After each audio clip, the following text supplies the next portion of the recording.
Neka te blagoslovi Gospodin i neka te čuva. Neka te Gospodin licem svojim obasja, milostiv ti bude. Neka pogled svoj Gospodin svrati na te i mir ti donese. Braće i sestre, evo čuli smo Božju riječ koju nam crkva danas donosi u ovom prvom čitanju iz ove poslanice svetog Pavla apostola Titu. Evo, Pavao mu piše: podsjećaj sve da se podlažu poglavarstvima, vlastima, da slušaju, da budu spremni na svako dobro djelo, nikoga ne pogrđuju, da budu neratoborni, popustivi, da očituju svaku blagost prema svim ljudima. Vidite, to su opomene ili poticaj, posjećaj. I mi trebamo često posjećati jedni druge, iako smo te stvari često čuli, ali ponovo trebamo čuti. Neke stvari nam trebaju više puta ponoviti, da u nama uđu, da se nekakve navike stvore navike koje su dobre. Evo, navike posebno ovdje koje su takve da bi i drugi jednostavno prepoznali tu evanđelsku crtu u nama, tu Božju crtu u nama. I evo, on podsjeća da se podlažu tim autoritetima u društvu, crkvi. To je jako važno. Evo, mi to učimo iz malena. Vidimo, mala djeca već teško se podlažu autoritetu. Evo, vidimo koliko roditelji imaju problema s malom djecom, i oni su često neće ovo, neće ono, ne žele, dakle, iako im je možda sve dobro i sve im najbolje žele, ali oni se ne žele podložiti autoritetu. Dakle, ne mora autoritet biti nekakav poseban, dakle, problematičan. Može biti jako dobar autoritet, ali je ta poslušnost, dakle, teška nama, običnim smrtnicima.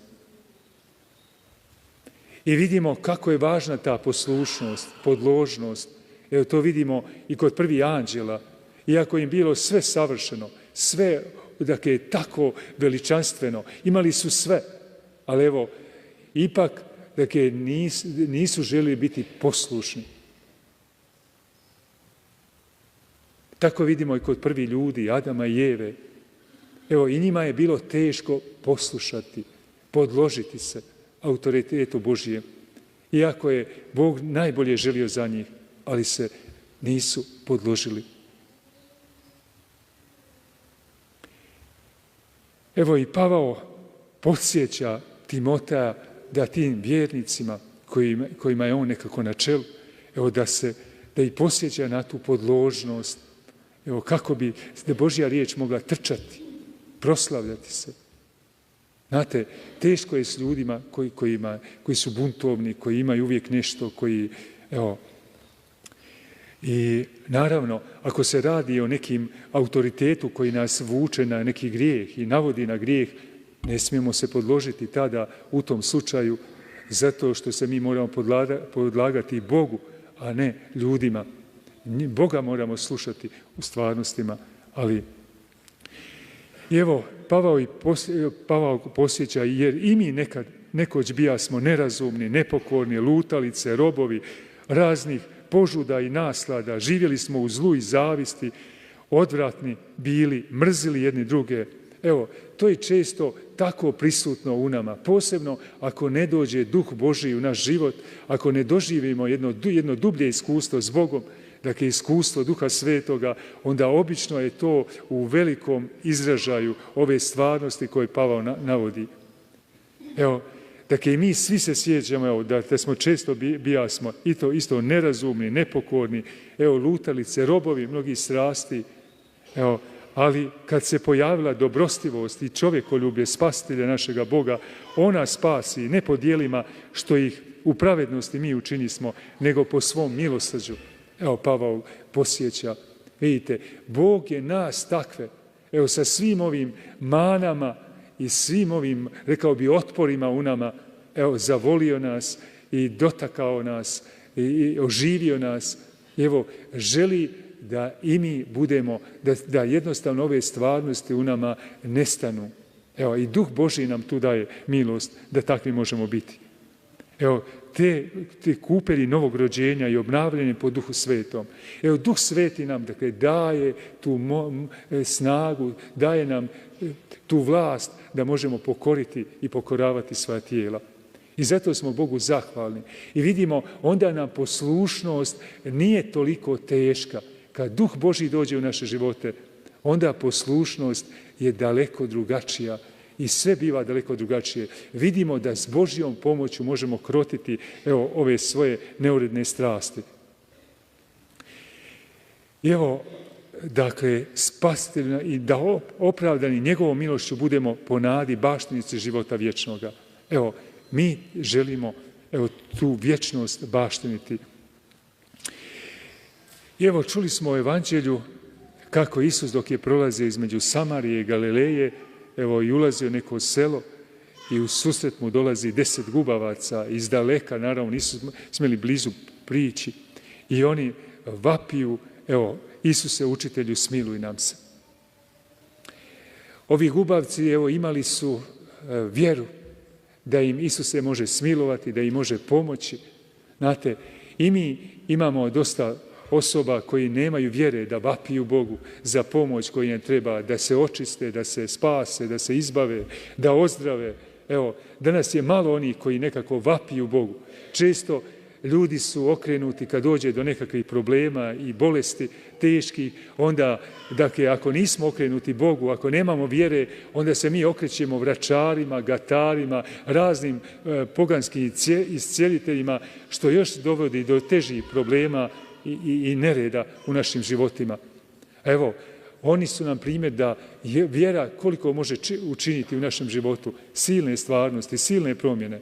Evo, ako imamo vjeru u Isusa, evo oni vape, evo kad Isus ugleda, reče im, idite pokažite se svećenicima. Znamo da Isus ozdravljao ove gubavce, nije, dakle, dovoljno je da im kaže, evo, ili dotakne da budu zdravi, ali ovima ovdje ne govori to, nego samo da idu. Vidite, traži od njih još jedan korak vjere. Da odu svećenicima, iako guba nije spala, ali dok su putem išli, evo i to se događa. Nekada naš hod prema ozdravljenju treba ustrajnosti, treba vjere, treba još neki korak napraviti. I evo dok su putem išli, očistiše se. Jedan od njih vidješi da je ozdravio, vrati se slavljeći Boga u sav glas. Evo, dakle, jedan od tih 10 vidjevši da je ozdravio, vrati se slaveći Boga u sav glas. Vidite, ovdje se događa još jedna dublja stvarnost osim tjelesnog ozdravljenja. Događa se da je čovjek, dakle, počeo tako biti Bogu zahvalan za ono što mu se dogodilo. I to ovaj Samarijanac, dakle, nije bio Židov. Iako Židovi i Samarijanci nisu bili u dobrim odnosima, ali evo, muka ih je natrala da se zbliže, da im budu lakše taj teret te bolesti nositi, gube koja je bila u to vrijeme neizlječiva. Ali evo sada kad on ozdravlja i kad oni ozdravljaju, evo sigurno dakle, doće do tog prekida odnosa s njima i tako, ali evo gubitka, dakle tog prijateljstva jednom, ali evo on se vraća dakle Isusu i evo u sav glas, dakle baca se ničice Isusovim nogama zahvaljujući mu. I evo Isus primijeti, zar se ne očisti se 10, a gdje su ona 9? Isus nije to da ne traži neku zahvalu, ali je i to jako važno u našem životu. Da budemo Bogu zahvalni za toliko toga. Evo, sveta misa naziva se Euharistija, a evo to dolazi, dakle, grčka riječ Euharistijon, znači zahvala. Evo, i mi bi daleko trebali više zahvaljivati Bogu nego ovih 10 gubavaca koje je ozdravio. Nas Bog od toliko je stvari ozdravio, iscijelio. Ako uistinu hodamo s njime, onda vidimo velike milosti, velike darove. I nikad mu ne možemo, rekao bi, zahvaliti dovoljno. I jako je važna upravo ta zahvala Bogu. Vidite, kad nekako imamo jedna prisnost s Bogom, onda se spontano rađa i zahvala. Kad gledamo recimo Davida i njegove psalme, u svim trenucima života, dakle, David je zahvaljivao Bogu. I u radosti, i u žalosti, i u tegobama, evo, i vidimo ovdje i ovaj njegov psalam, dakle, 23. Gospodin je pastir moj, ni u čem ja ne oskudjevam, na poljanama zelenim on mi daje odmora, na vrutke me tihane vodi i krijepi dušu moju. David ovdje, evo, dakle, govori o toj Božjoj skrbi za. On je zahvalan, iz te zahvalnosti rađa se ovaj psalam, pjesma Bogu, zahvala Bogu. Za to skrbništvo, jer on vidi u svim tim njegovim, dakle, životnim iskušenjima, prolazima, on vidi Božju prst, Božju ruku. I evo, stazama pravi mome upravlja radi imena svojega, pa da mi je i dolinom smrti proći, zla se ne bojim, jer ti si sa mnom. Vidite, dakle, da mi je i dolinom smrti proći, zla se ne bojim, ti si sa mnom. On osjeća tu prisutnost Božju, ljubav Božju. I vidite, što smo mi više zahvalni Bogu, to smo zdraviji. To više možemo primati. I svi mi ulazimo u razna iskušenja. Nekad kad nam ide dobro, možda bude koja zahvala, ali često u nekim trenucima, iskušenjima, vidite, često nedostaje nam to. Nedostaje nam povjerenje da je Bog i tada s nama, da nas nije ostavio, da nas nije napustio.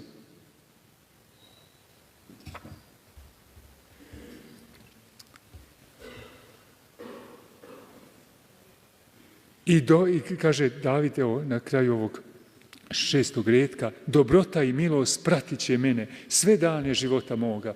Vidite, dobrota i milost pratit će mene sve dane. Znamo da Davidov život, posebno pri kraju njegovih dana, nije bio baš bajan i sjajan. Dakle, zbog nekih njegovih grijeha, on je imao na kraju negdje, pri kraju života, jako teških problema sa svojom djecom, sinovima, koji su želili, dakle, okupirati to njegovo prijestolje. Dakle, i nekoliko puta je, evo, jedva živu glavu spasio, ali on kaže, dobrota i milost pratit će mene u sve dane života moga. On i tada vidi tu dobrotu Božju, kako ga je Bog izbavlja, izbavit će ga. I u Gospodnjem ću domu prebivati kroz dane mnoge. Evo, braćo i sestre, zahvalnost Bogu za toliko toga. Evo, nekada će to ozdravljenje krenuti, najprije možda će nas Bog ozdraviti, evo, pa možda kasnije dođu ove neke stvarnosti, zahvalnost, ali obično kod nas bi trebalo doći najprije da se dogodi vjera. A onda, evo, i zahvaljivanje može. Nekada u teškim trenucima, možda kad nijedna molitva ne ide, mogla bi ići molitva zahvale. Ona često probija tu prtinu raznih otpora koji se pojavljuju. Kad počinjemo zahvaljivati Bogu za određena stanja u kojima se nalazimo. Zato što je on i tada prisutan. Zato što će on naći rješenje i kad mi ne vidimo to rješenje.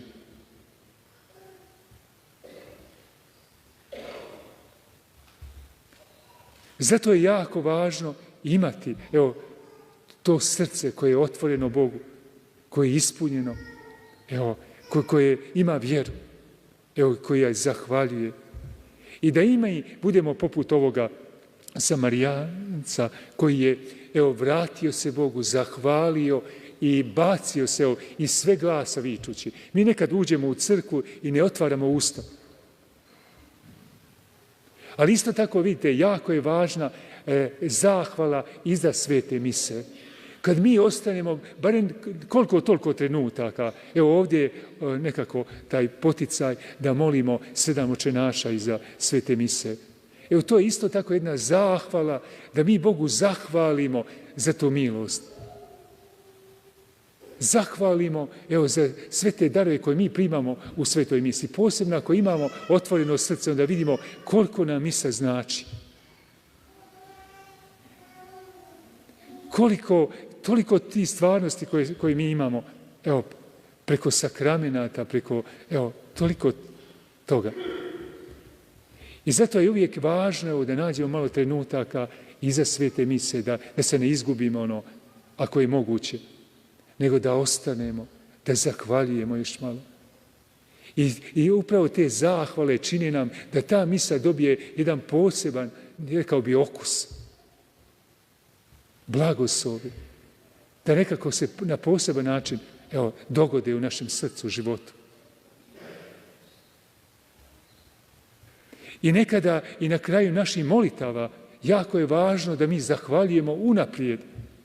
Možda još ne vidimo nikakva uslišanja, a da zahvaljujemo Bogu za određene stvari koje će On učiniti, jer imamo vjeru da nas je čuo i da će On to učiniti na najbolji način. Evo, vježbajmo se u toj zahvali. Ali isto tako vježbajmo se i u poslušnosti. Evo, dakle, po podlaganju. Evo, isto tako tu možemo svaki dan u tom se vježbati. Znate, i to je jako važno u nama.